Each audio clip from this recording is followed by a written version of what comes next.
Gracias, compañeros, estamos contentos de estar aquí con ustedes. Celebramos que este espacio se sostenga.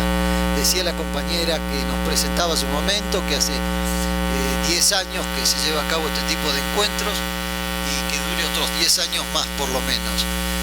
Nos da gusto que un espacio público se transforme en una instancia de tipo asamblearia, porque digamos que un poco el pretexto es que nosotros, el amigo y un servidor, estemos aquí para presentar este libro que hoy vamos a comentar, pero lo importante es que no sea monólogo, que sea diálogo, que sea una instancia, como digo, de tipo asamblearia, de debate, de cambio de opiniones sobre los temas que nos convocan, que este sea un pretexto para que hablemos de los problemas de México y de América Latina. Vamos a tomarlo así.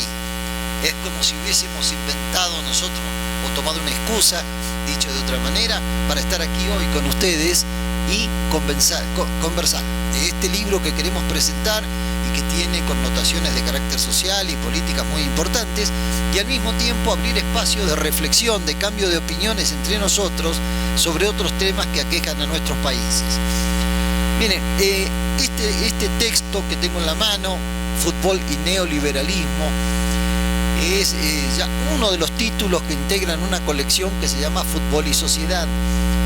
Y ese ha sido el paraguas, ha sido un buen pretexto para que reflexionemos sobre otro tipo de temas, digamos. Ese es un poco el espacio, el momento de la presentación para que se abran debates, se abra intercambio de opiniones sobre temas que nos afectan todos los días.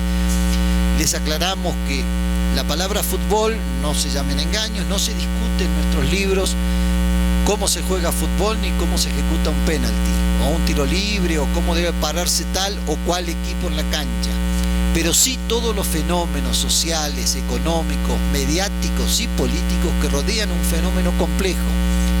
Nuestra colección, que está exhibida en parte, está exhibida en la mesa de ventas, que están en este momento a cargo de dos compañeras que amablemente nos están echando una mano en esta tarea, tiene que ver con esta línea de razonamiento. Un poco decir, bueno, el mundo de lo social abarca todo, el mundo económico, el mundo de la política, incluye todo, también la práctica profesional de ciertos deportes. En México, ustedes saben, el fútbol comparte espacios con el fútbol americano, con el béisbol, entre otras cosas. Y desde ese espacio, desde ese punto de vista, hemos querido reflexionar y dejarlo, relatarlo, pero como las palabras se las lleva el viento, preferimos imprimir las palabras y que llegue también hasta ustedes, como no para bajar línea, no venimos a eso, ni pretendemos bajar línea con esta producción que hemos hecho con el compañero, que les digo, llevamos alrededor de 10 títulos, algunos de los cuales están en exposición hoy aquí, sino que no es verdad revelada, es un momento de análisis crítico de las cosas que nos rodean, de las cosas que nos afectan todos los días.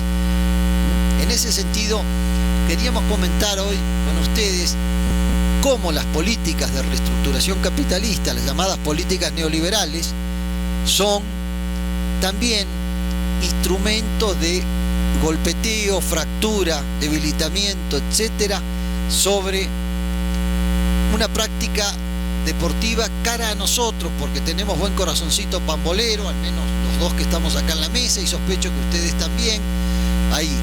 Hay algún corazón futbolístico por aquí que nos mueve. Y no solo eso, nos mueven otras cosas, por eso también esto se llama Buzón Ciudadano, venimos a comentar un montón de cosas. Cuando ustedes revisen este texto van a ver que el enfoque es desde este punto de vista antropológico, social y de periodismo crítico. No sé si tenemos audio, pero sigo comentando. ¿Ustedes me escuchan? ¿Sí? Bueno, continúo entonces.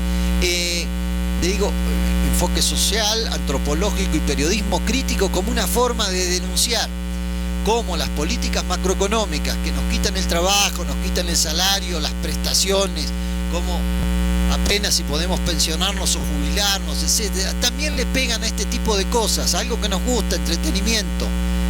Yo tengo pasión futbolera y tengo un corazoncito puesto en una divisa deportiva, que lo debo decir, son los Pumas de la UNAM, mi querida casa, alma mater, mi querida casa de estudios, y sufro o me alegro con lo que le pasa a ese equipo, pero no me olvido nunca que tenemos como sociedad, tenemos que estar organizados, defender nuestras conquistas, defender nivel de vida hasta donde podamos y ser críticos y afrontar y confrontar en el terreno que corresponda aquellas medidas que afectan los intereses de los sectores populares en México y en América Latina. Van a ver que la reflexión que se hace aquí es sobre México y sobre el resto de los países de la región. En este sentido, bueno, les recomiendo obviamente el trabajo que estamos presentando y reitero, no es una prédica, no tiene el propósito de llevar a ustedes ninguna verdad revelada, no hay aquí bajada de línea, no. Esto es un insumo, decía un maestro que yo tenía. Esto es materia prima para cambiar opiniones, está escrito de manera sencilla. No se hacen estos trabajos, les aclaro también, desde una perspectiva académica. Hemos decidido con el compañero, un servidor y otros compañeros que integran este grupo y no están hoy aquí presentes, este colectivo que llamamos Fútbol y Sociedad, hemos querido plantearlo desde la reflexión de la tribuna, si ustedes quieren, o desde el público, cuando estamos presenciando algún tipo de espectáculo que puede ser deportivo o cultural o de otra naturaleza. Reflexionar siempre desde la práctica y desde el compromiso, no tanto desde la actividad académica, sin subestimar para nada el papel relevante que tiene la escuela y la universidad en este tipo de cosas. No renegamos de eso para nada, pero entendemos que como materia prima, como material para el debate, es mejor hacerlo así en un sentido coloquial, casi como les estoy hablando en este momento a ustedes y como lo va a presentar también a continuación el compañero. Tiene que ser dicho en las palabras de uso cotidiano para que todos lo entendamos, nos podamos entender, y ustedes de algún modo, cuando lo revisen, este o cualquiera de los títulos que están en exhibición hoy en la mesa, van a sentir que es un poco también la voz de ustedes. No es fácil esto que digo. No asumimos representatividades que no tenemos, aclaro. No nos adjudicamos ninguna delegación de autoridad de nadie en este caso, pero ni de ustedes ni de ningún otro público. Pero lo que sí queremos es que cuando ustedes revisen el material digan: me siento expresado, de algún modo es lo que pienso, y en las palabras con las que suelo hablar. No usamos palabras rebuscadas ni conceptos que pudiesen obligarnos a ir a Google o a un diccionario, si lo queremos hacer en la antigua, a ver qué quisimos decir. Es parte del diálogo nuestro con la sociedad mexicana, con amigos latinoamericanos de todos los países que viven aquí en México. Es un espacio colectivo de creación de este tipo de cosas. Fútbol y neoliberalismo, el título no es caprichoso, te digo, es la denuncia de un cierto tipo de políticas económicas y sociales que afectan a nuestros países y cómo eso fractura, quiebra, rompe identidades, rompe lealtades, deteriora la situación material de la gente, de todos, de quienes vamos a ver el fútbol y de quienes prefieren otros deportes o simplemente no se trasladan al estadio pero los ven desde su casa. El neoliberalismo es un proyecto de sociedad, no es un proyecto económico, no se confundan. Por eso ponemos acá en el título fútbol y neoliberalismo. No es nada más una política de ajuste económico. Cuando hablamos de neoliberalismo nos decimos es que el dólar en relación al peso, nada más. Aunque eso ni nos pegue a nosotros porque no estamos en ese mundo, en el mundo de la especulación con moneda extranjera. Pero es más que eso, es más que las tasas de interés, más que los impuestos, es una forma de organización social al servicio del gran capital concentrado y de ciertos sectores de la sociedad que son los privilegiados, son los que acumulan riqueza. Por ahí dice cierto dirigente político al que apreciamos mucho, la mafia en el poder, y hace así con el dedo. Se ubican ustedes de quién estoy hablando seguramente. Señala así, dice, cuidado, cuidado, la mafia en el poder ya está preparando la campaña de hostigamiento contra las fuerzas populares con miras a las próximas elecciones.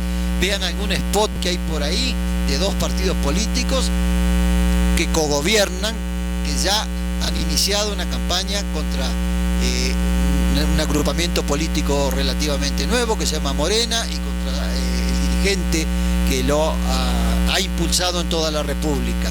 Vean por qué el énfasis está puesto ahí, porque es un proyecto, como digo, que no afecta solo la paridad cambiaria o las tasas de interés o los impuestos, también le pega a esto. ¿Por qué la práctica del fútbol está deteriorada en nuestro país? Por este tipo de políticas.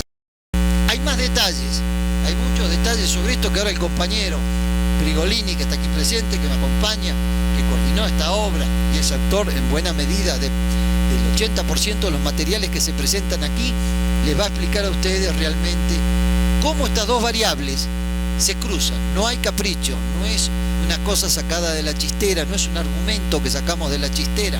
Economía y política aparecen en el fútbol, aunque no querramos verlo o nos hagamos tontos, o Televisión Azteca y Televisa, que monopolizan el control del fútbol profesional en México, quieran vendernos como algo avalorativo, que no tiene nada que ver con nada. El fútbol es un mundo aparte. Falso. El fútbol también forma parte de la industria del espectáculo, de los negocios. Y estas dos grandes televisoras, el duopolio televisivo en México, se encargan de especular con eso, hacer dinero y vendernos una realidad ficticia. Fíjense cómo manipulan el tema de la selección nacional, un equipo caro a nuestros sentimientos porque nos representa en términos futbolísticos, pero nos representa cuando hay un torneo internacional. Vean ustedes cómo lo manejan las dos televisoras. Hay un montón de aristas y un montón de detalles que a continuación el compañero Carlos les va a explicar a ustedes, lo va a comentar con ustedes, y nos gustaría al final de nuestra charla cambiar opiniones, comentar un poco estas cosas o lo que ustedes quieran comentar sobre este tema o sobre cosas colaterales cercanas a este tema. Yo le paso el micrófono al compañero Carlos y seguimos, y al final hacemos una charlita de cuates, ¿sale? Gracias.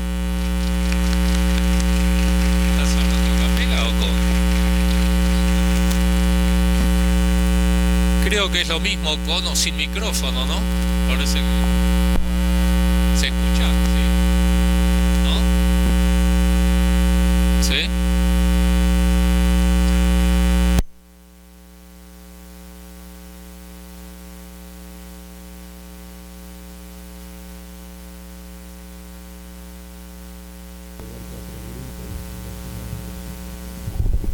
Bueno, sí.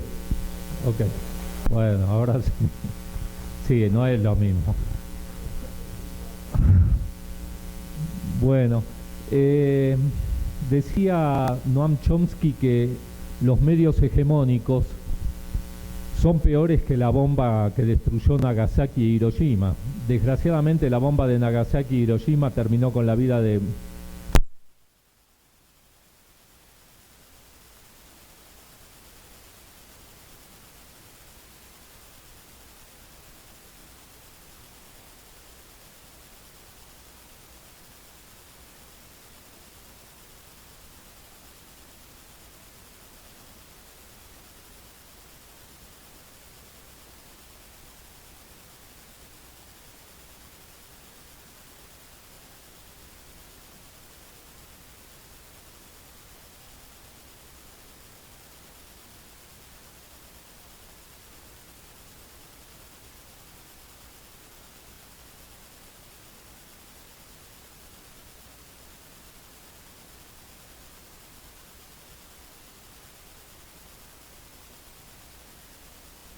a 4 o 5 años en nuestro país de votar, está totalmente inducida, al punto tal que, bueno, como lo hemos sufrido aquí en el 2006, decir que el principal candidato de los sectores más populares, más vulnerables, era un peligro para México. Y el haya sido como haya sido, se impuso por un 0,36% y se impuso, lo decimos entre comillas.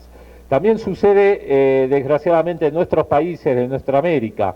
En Sudamérica tenemos las embestidas neoliberales furiosas contra Brasil y Argentina, contra los sectores vulnerables de esos países, y de alguna manera hacer realidad aquel triste ejemplo de que el 1% de la población, solamente el 1%, detentan más que 3.500 millones de habitantes del planeta.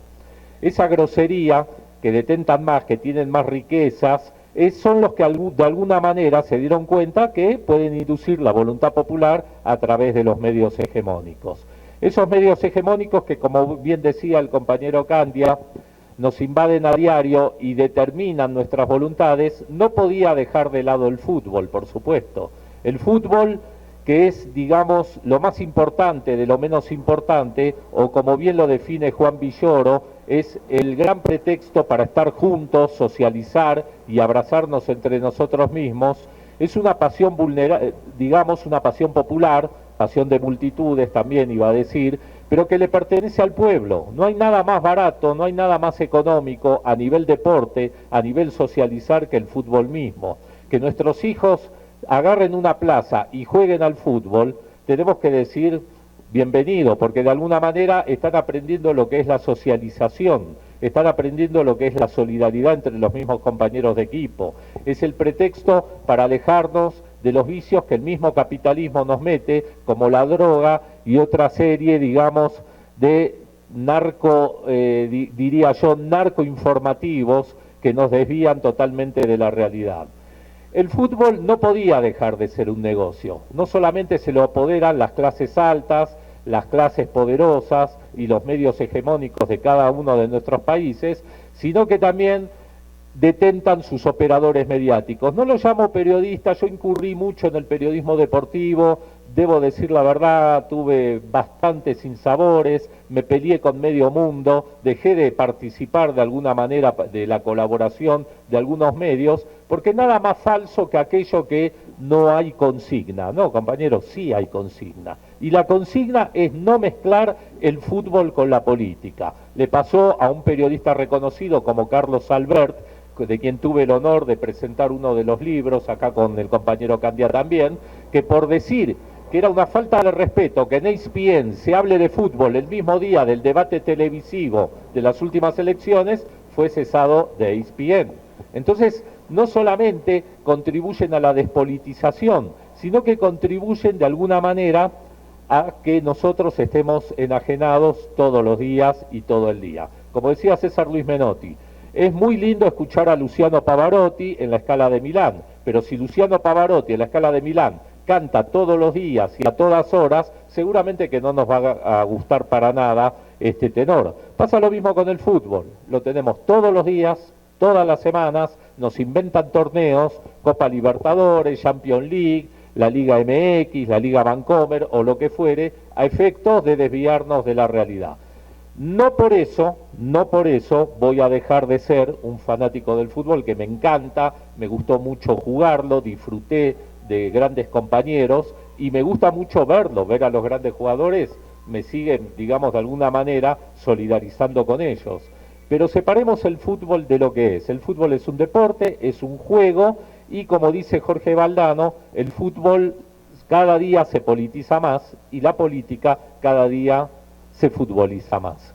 Fútbol y neoliberalismo es una obra que de alguna manera nos quedaba pendiente, como bien dijo Candia, producto de una militancia contrahegemónica que, retomando lo que dice el compañero, no queremos que las palabras se las lleve el viento, queremos dejar impreso. Tampoco creemos mucho en lo digital. Sabemos que la derecha paga hackers, paga trolls, a tal punto que la sinvergüenzada mayor es determinar que nuestro voto en las urnas, como es el caso de lo que está haciendo Mauricio Macri en la Argentina, se determina a través de un voto electrónico.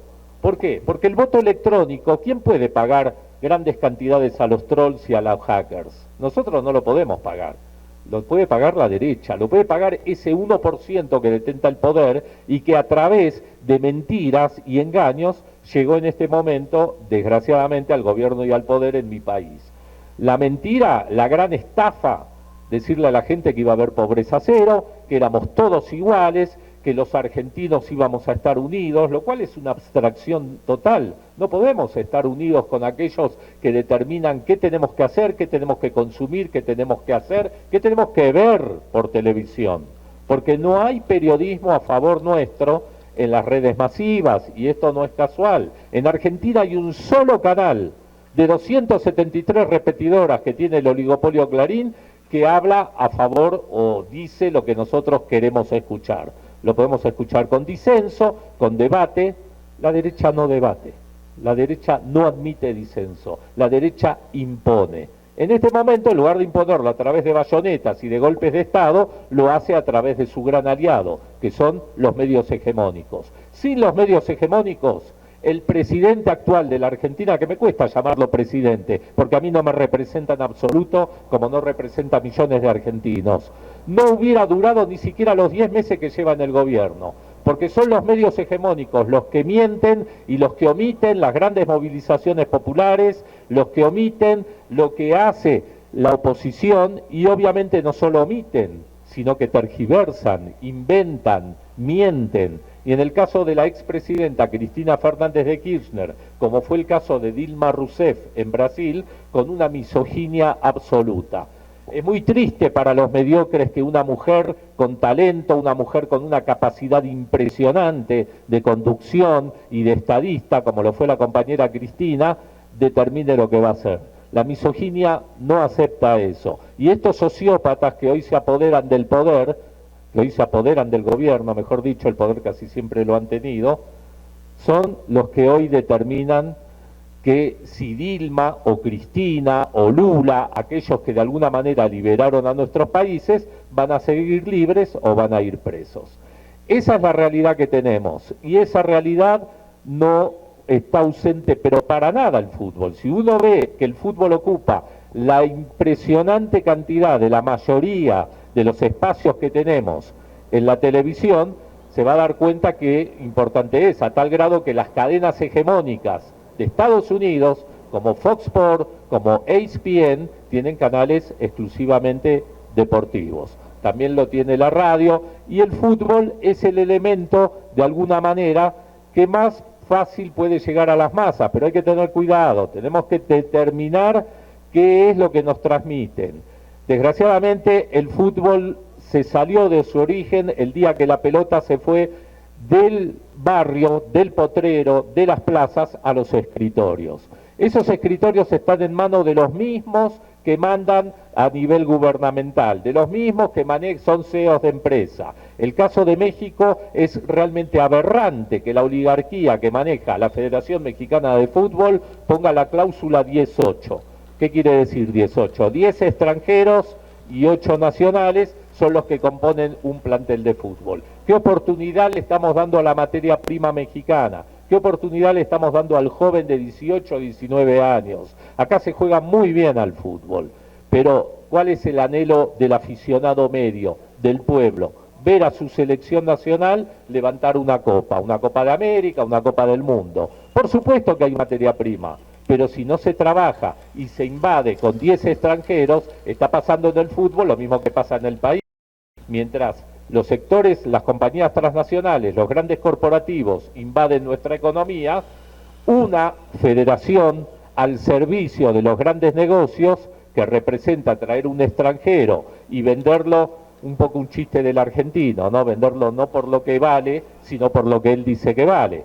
Entonces, ese es un gran negocio para un puñado de representantes que juegan de alguna manera no solamente con el fútbol como deporte, sino con la ilusión nacional, con la ilusión del mexicano, que fue, es y sigue siendo la selección, la verde, que algún día nos traigan una copa.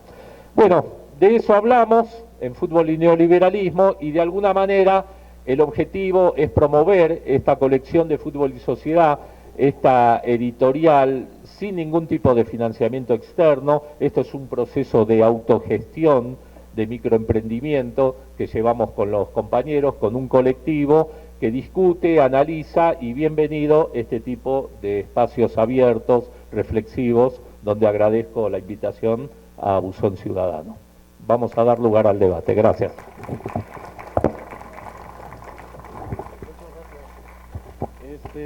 Bueno, Ahora pasamos a las preguntas, a las reflexiones.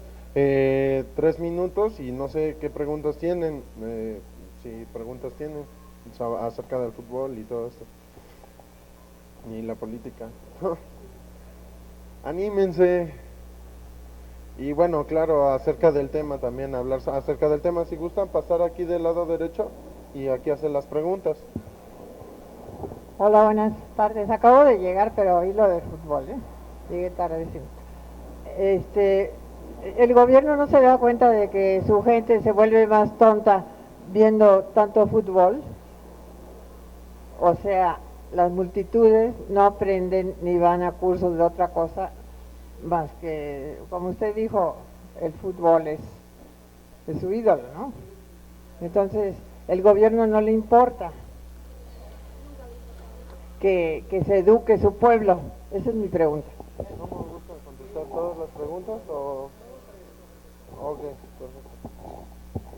Bueno, mi pregunta es, a mí no me gusta el fútbol para nada, ni me importa eso, pero dicen que todos los juegos están arreglados, y salió en el periódico que Joan Avalanche, el que fue una vez director de la FIFA, estaba a punto de ir a la cárcel porque él había arreglado todos los juegos cuando fue director. ¿Es cierto o no? Yo pienso que sí están arreglados los juegos. Si no, ¿cómo manejaríamos al menso mundo, no?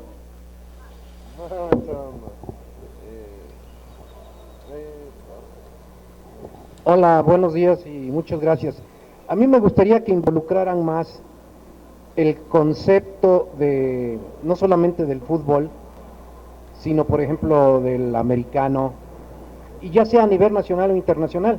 Nos interesa lo nacional, pero va concatenado. Yo le llamaría como el amasamiento de las masas. O sea, no le pienses, tú ve que eres feliz cuando menos un rato, y pues sí, la esperanza mexicana, no llegamos al quinto juego. Por cierto, yo le voy al Pumas. Sí, yo le voy al Pumas. Entonces sí me interesa esto del neoliberalismo en relación a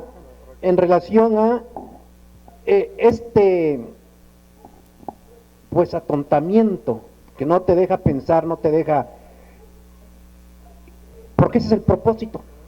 Y no solamente es el fútbol, puede ser hasta el box, aunque es otro deporte ya más salvajón, pero a fin de cuentas se trata de masivo y darle, digamos, en México hubo casos como el Ratón Macías, ¿no? Que Toluco López, sí, el Púas Olivares, que en realidad también eran buenos en su manera de ser, pero la forma en que los toman para manipular, y ahí está el Pacquiao, ¿no? El impacto que tiene en Manila, etcétera, etcétera. Sí me gustaría eso, que bueno, ya sabemos que es de fútbol, pero que lo agarraras todo de tal manera que como fenómeno social y dentro de la conducción del neoliberalismo, que es una conducta social, como bien lo dice el compañero, pues eso sí me gustaría que le metieras más sabor a eso. Gracias. Sí. ¿Gusta contestar? ¿Sí? Espérame tantito. A ver, por ahí no se entendió bien. Yo leo a Borges como uno de, tal vez, de los mejores escritores de la lengua hispana. No tengo ninguna duda y tengo una profunda admiración por Jorge Luis Borges, pero no coincido para nada con la definición que él hace del fútbol. 22 idiotas que corren detrás de una pelota. Yo en México, como ciudadano mexicano, por supuesto que apoyo a la única opción que creo que tenemos, que es López Obrador y el Morena, pero no coincido al 100% con los postulados de Andrés Manuel. Entonces, creo que con el fútbol, respondiéndole a la compañera de alguna manera, pasa lo mismo. El fútbol nos gusta porque en el caso argentino, como dice Eduardo Galeano, ¿no? Es la única religión que no admite ateos. y de alguna manera nosotros nos hemos involucrado desde muy pequeños con el fútbol como una forma solidaria, como una forma de juego, como una forma de socializar, que no es lo mismo que el box para mí, humildemente no es lo mismo, ¿sí? El box, de alguna manera, decía un gran periodista argentino, Dante Panzeri, que es un crimen legalizado, pero en Cuba tenemos box, sin embargo, y tenemos grandes boxeadores. Entonces, creo que ni un extremo ni el otro. Me parece que el fútbol es una gran opción nacional y popular, y como decía una compositora reconocida, es la cosa más dulce y sencilla que los pueblos pueden tener. Es una gran manera de diversión, pero no confundamos eso con el manipuleo mediático que hacen los medios hegemónicos, que en definitiva, si nos manipulan en cosas más importantes, si nos manipulan en nuestros gustos, en nuestros sentidos y en quién debemos votar, ¿cómo no nos van a manipular con el fútbol? Sí es cierto que en algunos periódicos, no sé si haya algún periodista deportivo por acá, el sector de deportes es el sector más atrasado a nivel periodístico, en muchos casos, porque de alguna manera está esa famosa frase, no mezclamos el fútbol con la política, o no mezclemos el fútbol con la violencia.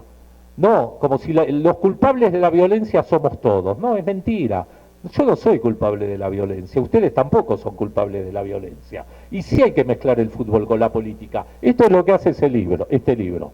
Mezclamos el fútbol con la violencia de los hinchadas, de las barras bravas que desgraciadamente se exportan, sí, de Argentina, ¿sí?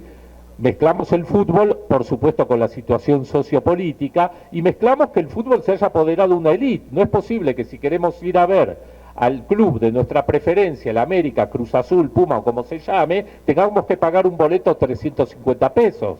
Y eso, más la cervecita, más las chelas, más la botana, nos vamos a gastar seguro 500 pesos. Entonces, ¿quién está en condiciones de gastarse 500 pesos en 2 horas de ocio? De un ocio que además es legítimo. Entonces, de alguna manera, lo que nos están quitando también es el ocio.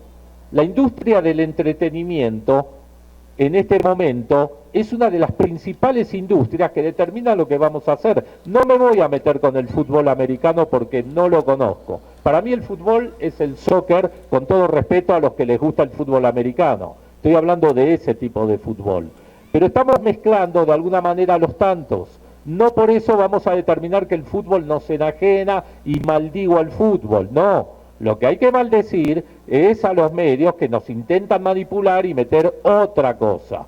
Los que se adueñan del fútbol, como bien dice Ángel Capa, son los mismos que mandan, y por lo tanto no vamos a cambiar el fútbol si no cambiamos el sistema.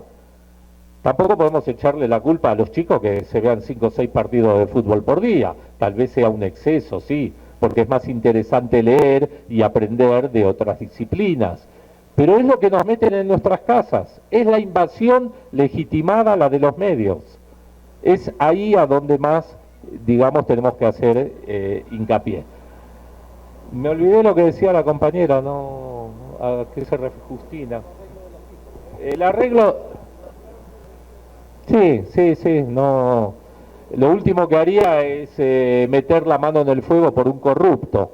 Y está comprobado que Blatter es un flor de corrupto, como muchos de los que lo rodeaban. Pero qué cosa curiosa, muchos de los que lo rodean ocupan cargos importantes en los gobiernos neoliberales. Es el caso del señor Eugenio Bursaco, íntimo amigo de Mauricio Macri, hoy preso por la determinación de los tribunales de Estados Unidos y no por los de su propio país, cuando metieron aproximadamente, creo que a 12 o 14 dirigentes de la FIFA presos. Entonces, no voy a poner las manos en el fuego por la corrupción, porque sí, la verdad está a la orden del día.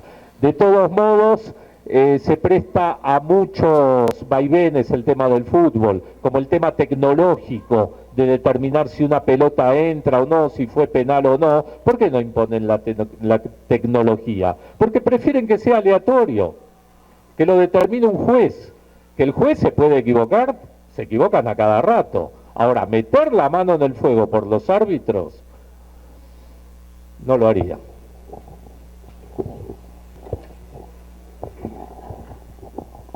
Bueno, hace unos momentos mencionó que el balón abandonó el potrero, abandonó el llano y llegó al escritorio.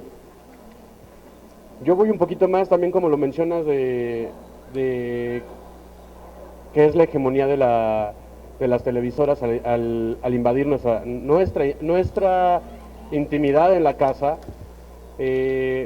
Como lo dijera Gramsci con El Nuevo Príncipe, el partido político ya no es el príncipe ya no es unipersonal, ya es partidista. En ese sentido, el fútbol es parte de ese príncipe, de ese nuevo príncipe, y pues, aunque duela decirlo, en México el príncipe es el PRI. Es ofensivo, es hasta en burla ver cómo cuando el América llega a ganar, el propio PRI es el que más se alegra, y hasta en sus edificios institucionales agradece y felicita al equipo, digamos, al equipo de la nación que es el América, según el PRI, no lo digo yo. Por el otro lado, mencionaste también a Valdano. Lo más importante de lo menos importante es el fútbol en esta vida. Y al igual, bueno, como Juan Villoro lo llega a decir, estoy de acuerdo en decir no exactamente el fútbol, es lo más representativo y tiene más alcance el fútbol porque es más popular, todavía más que el básquetbol, más que el fútbol americano o el béisbol, porque es más fácil agarrar un pedazo de terreno y ponerse con 2 piedras y ponerse a jugar, a patear una pelota. En ese sentido, yo creo que en todo el deporte y más en México, como lo dice Juan Villoro, el deporte es un reflejo de cada sociedad, de cada país. No sé, quisiera una pequeña, si se puede, una pequeña comparación. ¿Cómo es la sociedad en ese aspecto? ¿Cómo calificarías? ¿Cómo sería la comparación entre la sociedad mexicana y la sociedad argentina, partiendo del fútbol?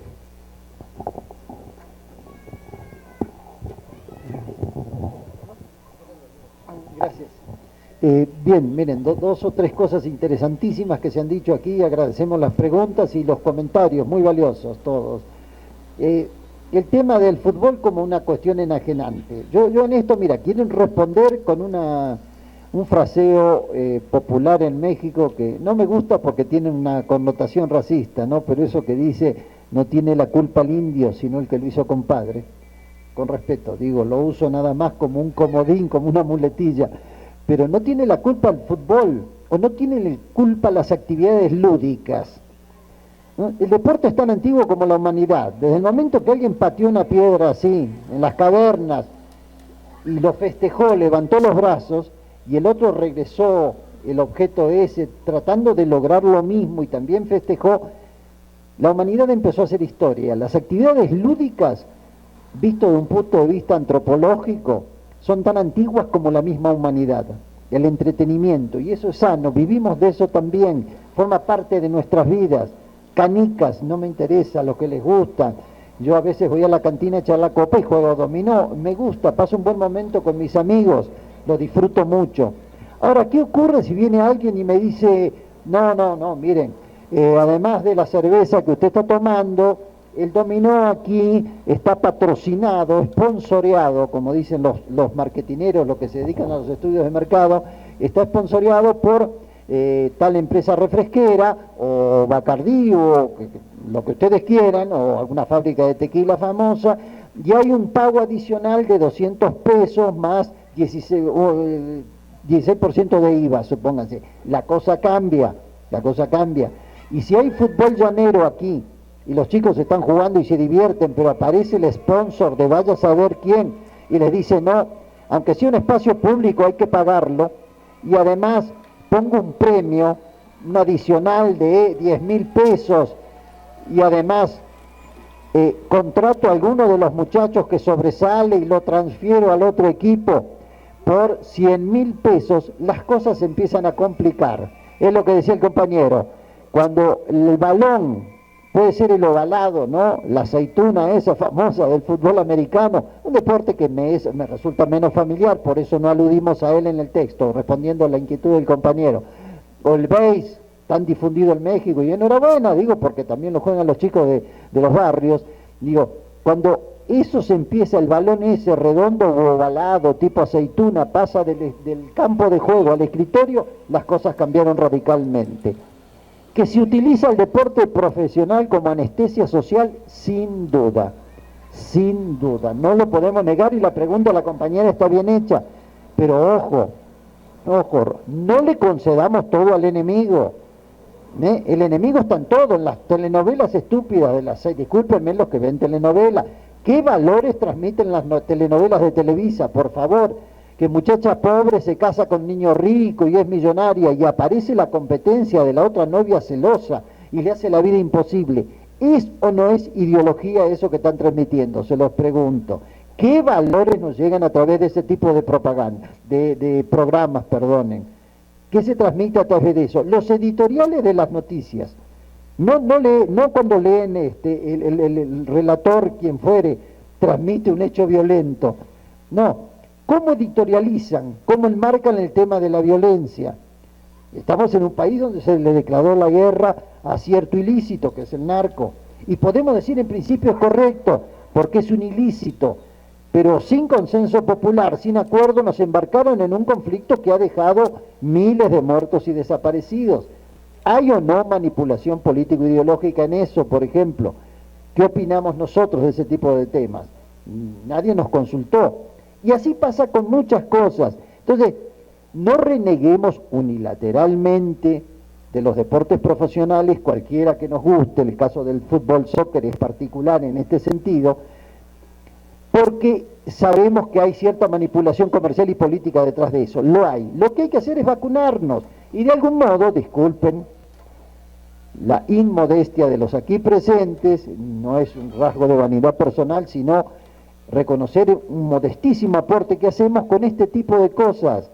Aquí lo que denunciamos es eso, decimos el fútbol y el deporte no son malos en sí mismos, la actividad lúdica no es mala, el juego es bueno para todos, también para tenernos bien, sentirnos mejor, bien, perdón, en términos físicos y en términos psicológicos. Que venga alguien, un sponsor, un patrocinador, se apropie de nuestra actividad lúdica, de nuestro juego, y haga de eso un comercio, son cosas distintas. Entonces, yo diría, no mezclar la gimnasia con la magnesia, tener claro eso, no es fácil, no es fácil. La avalancha, como decía el compañero, la avalancha mediática es enajenante. Si ya estamos ¿a cuántos años de la elección presidencial? ¿A 2 o a 3? Los que saben a dos, y ya empezó la campaña contra cierta fuerza política que mencionaba el compañero, contra Morena, contra su seguro candidato, recordando que sigue siendo un peligro para México. Bueno, si yo digo, si ese es el peligro, los otros que son, ¿no? Pensemos quienes fijan los lineamientos de macropolítica económica en nuestro país, e incluso en materia de seguridad interior, que representan.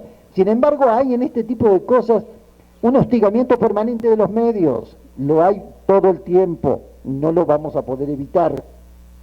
¿Cómo reaccionamos como sociedad? Con Buzón Ciudadano, estamos aquí con un espacio colectivo, hablando con el compañero, redistribuyendo ese periódico que después les encargo uno, ya se cayó el personalizador, seguramente me lo manda alguien que me está escuchando y no me quiere, pero no importa, seguimos hablando, estamos convencidos de lo que decimos y creemos que estos espacios valen la pena. Alguien dirá, bueno, ¿qué hacemos contra la televisión comercial? Hay un montón, las redes, sepamos usar las redes ahora. Buzón Ciudadano sube estos eventos a YouTube, lo podemos ver en YouTube, difundirlo con los compañeros, hay un montón de vías alternas. No hay peor batalla que aquella que no se da, y tenemos que estar alertas sobre este tema. Gracias. Agregar algo pequeño. En algún momento acá con los compañeros presentamos en la Feria Internacional del Libro un libro nuestro que se llamaba Fútbol Secuestrado. Invitamos al jugador que todos ustedes conocen, Sague. Fue un error de mi parte, ¿no?, llevarlo a la Feria de Minería, porque está dominada por no está dominado, perdón. Hay mucha presencia de chicos de la UNAM, simpatizantes de Pumas, y bueno, el encono Pumas América es de hace muchos años. Y empezaron a agredir a Sague con las preguntas. Entonces, perdón, pero ¿por qué le reclamamos a Sague, la Federación de Jugadores, para que se respeten más, para que no hagan el pacto de caballeros, etcétera? ¿Por qué le reclamamos a Sague lo que no le reclamamos a nuestros representantes políticos?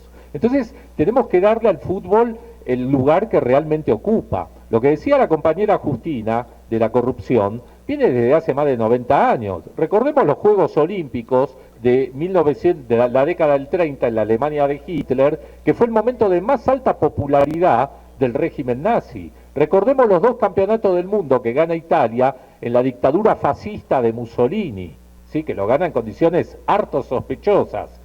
Y les cuento una intimidad, en el año 1978 yo acababa de llegar a México y Argentina disputaba la final del mundo en la cancha de River contra Holanda.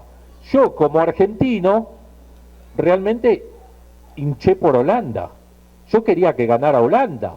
Son sentimientos encontrados que relato a través de una antología, de un cuento. ¿Por qué? Porque yo decía que si ganaba Holanda, el descrédito de la dictadura iba a ser más rápido. En cambio, si ganaba Argentina, cosa que realmente ocurrió, Videla, el dictador, iba a utilizar ese triunfo en beneficio propio, lo cual ocurrió al día siguiente con una Plaza de Mayo llena. Fue el momento de mayor auge de la dictadura militar más asesina que tuviera mi país. Sin embargo, las masas siempre tienen razón, los pueblos siempre, aunque sea tarde, requieren de justicia, y 5 años después, esos dictadores que gozaban pletóricos del supuesto triunfo argentino, que para ellos era que ellos mismos triunfen, estaban sentados en el banquillo de los acusados. Un poco eso responde la pregunta del compañero de las sociedades argentinas o las sociedades mexicanas. No es que haya tanta diferencia, nos quieren hacer diferentes. En definitiva, nuestra patria grande no es México, no es Argentina, no es Colombia, no es Chile, es nuestra América. No es casual que la ofensiva regional que en este momento sufre América Latina a través de los medios hegemónicos sea exactamente la misma en Argentina, en Brasil, demonizando a Cristina o a Dilma, incluso aquí, que ya la conocemos de sobra, en México, que son las grandes cadenas. Caracol, Televisa, el oligopolio Clarín o la Red O Globo en el caso brasilero, ¿no?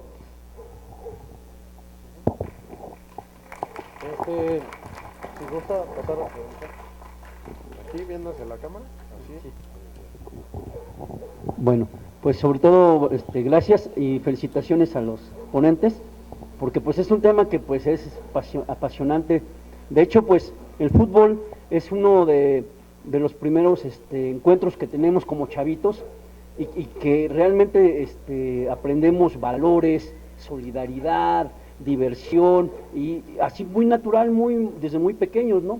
Y que termine, bueno, actualmente pues, yo siempre jugué fútbol, pero que actualmente yo vea circunstancias así, que no quería yo tampoco relacionar la política y el fútbol, porque sentía que se vulgarizaba, pero lo veo ahora tan real que sí me parece muy loco, ¿no? O sea, por ejemplo, empecé a conocer que el Real Madrid estaba muy ligado a la dictadura en España, y dije, ay, no manches, ¿a poco así? Y que favorecía mucho, siempre ganaba el Real Madrid a cierto poder político. Cada vez que aquí gana la selección, ahí sí hay autorización para tomar el ángel de la independencia, y vámonos al ángel porque ganó México, y hasta cierran y con protección policíaca y todo, y sin embargo las marchas, que tienen otros sentidos, pues ahora cada vez están más restringidas, cada vez se les trata de ocultar más. Me di mucho cuenta también de que determinados jueces, en determinadas situaciones políticas difíciles, de elecciones o de fraudes, de repente la selección le faltaba unos puntos para pasar a la Copa de Sudamérica y todo ese rollo, y de repente llamaban a Javier Aguirre y de repente ya ganaba la selección mágicamente. Entonces era algo bien interesante, ¿no? También luego me entero de que Aguirre, el vasco, el que vino y que metió la cabecita con Manuel Negrete en el gol que se aventó de tijerita, que también tenía unas broncas de partidos arreglados en España, ahora que era o que fue director técnico. Entonces eso me duele mucho, porque el fútbol yo lo conocí como algo puro, de niños, de algo pues, hermoso, como se comenta ahorita, el fútbol puta, es súper noble en ese sentido, ¿no? Te enseña los primeros valores de solidaridad, y pues de alguna manera aquí se practica la solidaridad hasta al poner esta manta, ¿no? Y por otra parte, yo quisiera, mi pregunta concreta es, ¿cuáles son los mecanismos que actualmente se están manejando para incorporar a los niños, ya no tanto al fútbol, sino al consumo que ponen con pretexto el fútbol, y a las mujeres? Porque también hace mucho tiempo que yo no veía a las chavas ponerse su playera y todo ese tipo de rollos, pero esa es mi pregunta. Muchas gracias. Muy bien, muy bien. ¿Te gusta? Hay un libro que titulamos Gol en Contra, que por ahí anda, donde hablamos de la incorporación de las mujeres. En el colectivo hay compañeros que se han dedicado al fútbol femenino, que se han dedicado incluso al fútbol de los homeless, de los niños marginales también. Y creo que, como decía ese gran filósofo argentino Diego Armando Maradona, la pelota no se mancha. Y ahí vemos que la pelota no solo no se mancha, sino que también el fútbol cumple una función estrictamente solidaria en muchos casos. Yo recuerdo, digamos, los años de la dictadura, cuando, digamos, muchos jugadores se pronunciaron en contra de eso. Incluso en este libro, Fútbol y Neoliberalismo, tenemos entrevistas con personajes no solo pensantes, sino de izquierda. El caso de César Luis Menotti, el caso de Ángel Capa, que supieron dirigir acá al Atlante o a la Selección Nacional de México, o el caso del mismo Félix Fernández, exportero de la selección de Atlante, del Atlético Celaya, que es realmente un personaje notable en ese aspecto. Acá el problema pasa cuando tenemos que pasar de la solidaridad a los hechos concretos, a realizar. Vuelvo a repetir, es muy difícil una actividad lúdica como el fútbol, pedirle a los grandes referentes del fútbol que apliquen una función solidaria, que es la que no aplican y a quienes le debemos protestar, que son nuestros representantes políticos. En definitiva, retomo esa presencia que hicimos con Sague. ¿Por qué pedirle a Sague lo que no le pedimos a nuestros referentes, ¿no? Entonces, no está de más que sepamos que el fútbol es una actividad que, en definitiva, al igual que la mayoría de nuestras actividades, ha sido tergiversada, ha sido manipulada por los mismos de siempre, los medios hegemónicos y quienes mandan esos medios hegemónicos, que no son medios de prensa, son medios de empresas.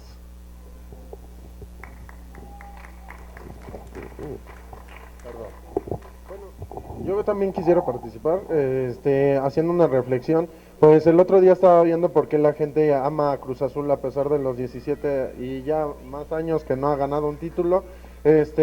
Y luego dice, es que hay que recordar el momento en que Palencia le metió al Boca Juniors y va corriendo hacia la gente y le enseña la bandera de México. Como ustedes habían dicho en la plática, habían dicho que a veces el fútbol hasta uno puede perder su identidad, ¿no? Luego lo que me impresionó es que dice, va con la gente que tiene la playera de Boca Juniors, pero no son argentinos, son mexicanos. Y entonces él presume mucho la bandera mexicana.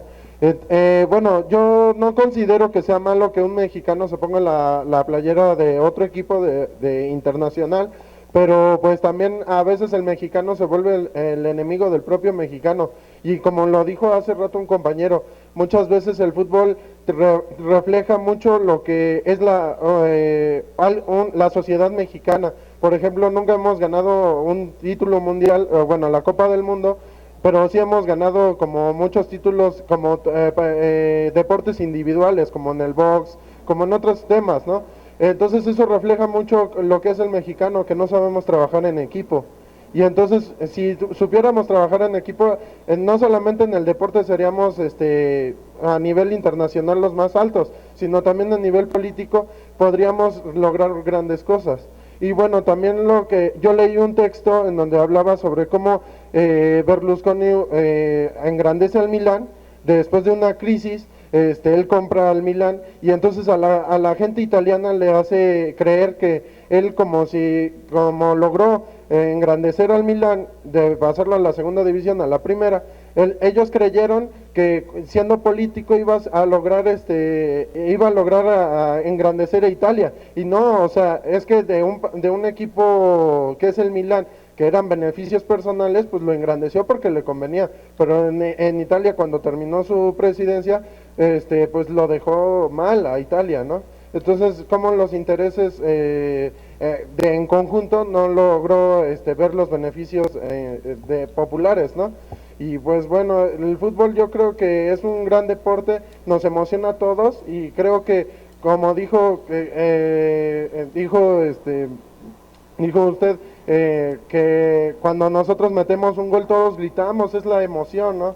Yo creo que el fútbol sí nos podría ayudar a conjuntarnos, pero que sean líderes que realmente tengan el pensamiento de que todos debemos de ir juntos caminando, ¿no? Bueno, muchas gracias.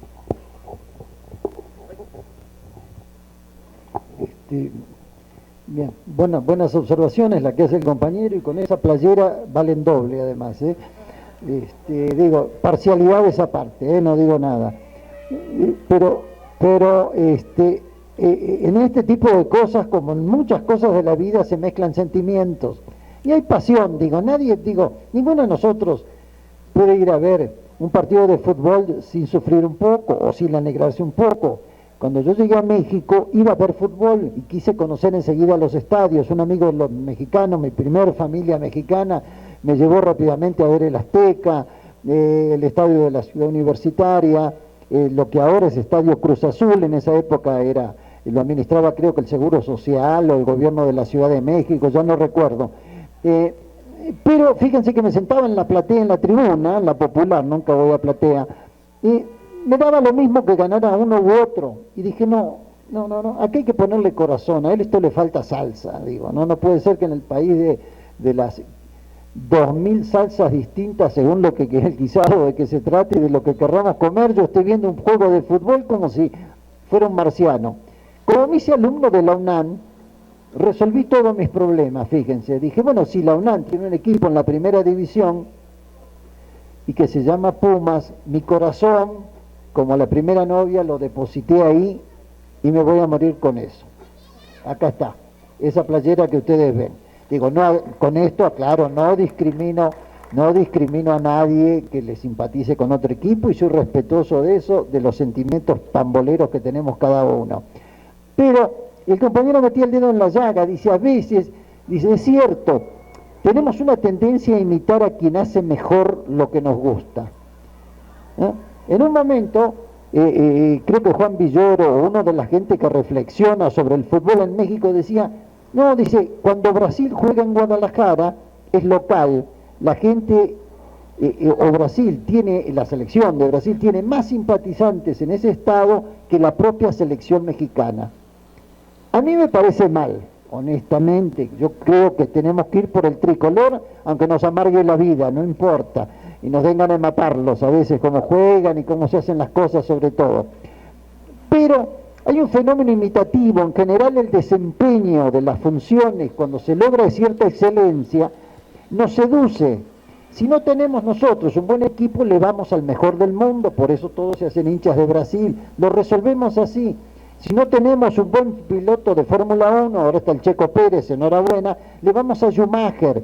Y yo jugué fútbol en una época, igual que el amigo, no fuimos profesionales, pero yo me quería parecer a Pelé, brasileño, y a Di Stéfano, que sí era argentino, y a Puskás, que era húngaro, fíjense, jugó para el Real Madrid, un equipo que me cae muy mal.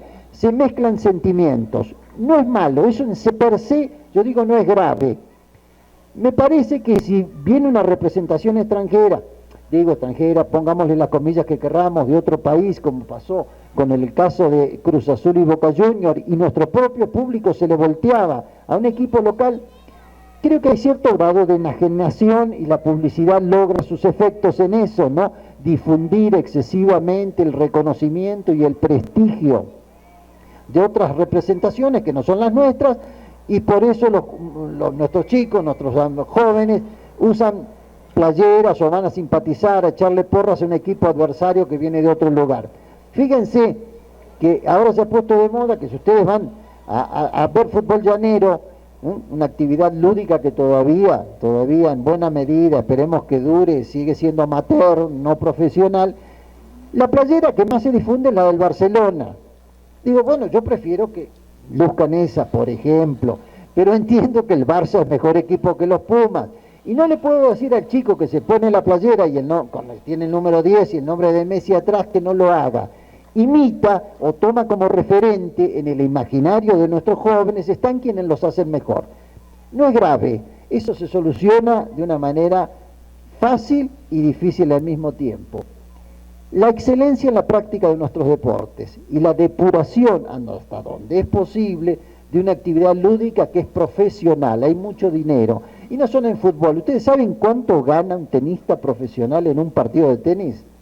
Bueno, averigüen cuántos millones de dólares se lleva ese cuate que le pega la pelota durante 4 horas.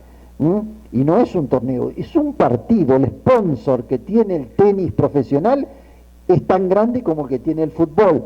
El tenis es menos popular que el fútbol, por eso no le ponemos tanta atención. Pero ¿ustedes saben cuánto ganan los jugadores profesionales de la NBA en Estados Unidos, básquetbol? Bueno, ganan igual que un mejor jugador de fútbol mexicano, igual o más. Por eso es la meca para nuestros muchachos que piden 2 metros y saben jugar básquetbol, irse a la NBA y no jugar en las ligas mexicanas. Allá en 3 años son millonarios. Bueno, ni hablar del béis, el béis muy difundido en México y en el Caribe. Ustedes saben que los países del Caribe son casi todos beisboleros o juegan cricket los que tienen tradición inglesa muy fuerte, sobre todo tradición escocesa. Pero, ¿ustedes saben lo que paga la Liga Profesional de Béis en Estados Unidos?